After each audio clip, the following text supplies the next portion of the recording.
Allora, Daniele Silvestri, allenatore del The World Calcio 8, una partita vinta per 4-2 e possiamo dire condotta dall'inizio alla fine e controllata con tranquillità. Sì, è vero, abbiamo disputato un'ottima partita. Ultimamente ci è capitato poche volte di giocare così, però oggi abbiamo disputato veramente un'ottima gara con i tre attaccanti che rientravano e si sono divertiti, poi si è visto. Terminare il campionato a 26 punti, per il momento in seconda posizione, aspettando la partita del kick-off, come giudica la stagione?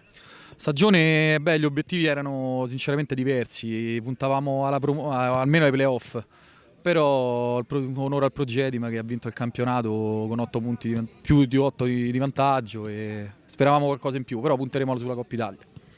Allora, al di là della Coppa Italia, le faccio un'ultima domanda relativamente alla prossima stagione. Immagino che ci proverete anche l'anno prossimo a vincere o a comunque qualificarvi per la Serie A. Sì, sicuramente stiamo cercando anche giocatori e sponsor che ci danno una mano per puntare alla Serie A, che è il sogno di tutti.